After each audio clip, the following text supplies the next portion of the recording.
walk us through that finish from your point of view, because that's a big part of the commentary on the broadcast. Is that was it stopped too early because of the way he reacted? Well, I didn't know how long was left in that round. I just knew that, I saw an opportunity to land my strikes, and obviously, like I say, we went in in the back, and they sort of explained all the rules and stuff like that, and they said where the illegal spots were to hit were, and I knew I was hitting illegal spots 100%. Even when you looked at the camera, at the TV screen afterwards, you saw that it was in the right spot where it needed to be. Like I said, I didn't know what time it was in the round, so I don't know. Like I knew that if he would have been able to continue, he would have been good to go. We would have went into the second round. So that's what I was expecting, because he sort of went down and then he went up, and I don't know what was going on. And then next thing you know, he just sort of falls over, and then the referee waves it off. It's a bit of a sort of a, I don't know if you could call it an anticlimactic ending or something like that. But obviously I would have liked it to be a bit of a cleaner finish, but at the same time, he wasn't able to continue. So finish is a finish. I mean, it's been a big point of this particular set of events is that the Cage Warriors veterans and a lot of the fighters from Europe are really getting to shine. Obviously, every fighter wants to do well, but was there any pressure to like, hey, you don't want to be one of the fighters from Europe to drop the ball when you guys are all here to showcase? Listen, I love embracing pressure and crazy situations. This is exactly one of them.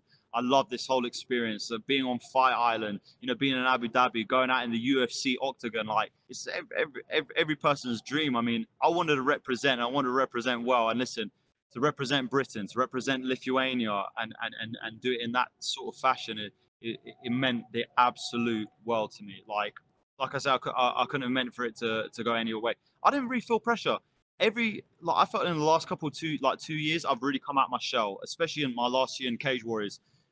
I've really managed to come out of my personality, come out of who I am, and really just take on these crazy environments and stuff like that with just happiness and joy and excitement. I was more excited coming to this fight as opposed to nervous, shy away. You can't shy away in these times. You got to go in and you got to go in and do your thing. Do you know what I mean? At the end of the day, you just got. I think the key word here is you just got to embrace everything.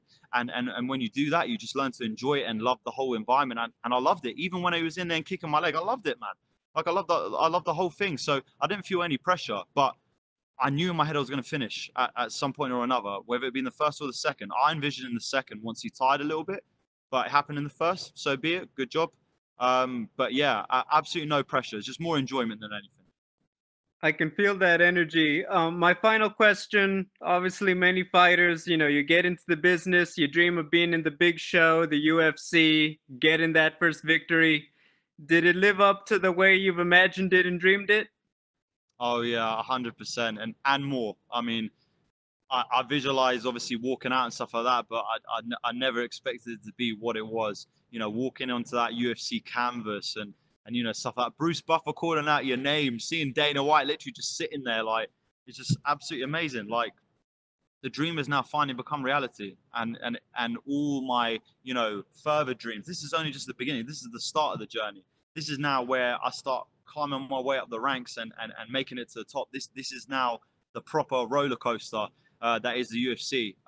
This is exactly how I envisioned it and more. And like I say, I'm ready for whatever else next comes.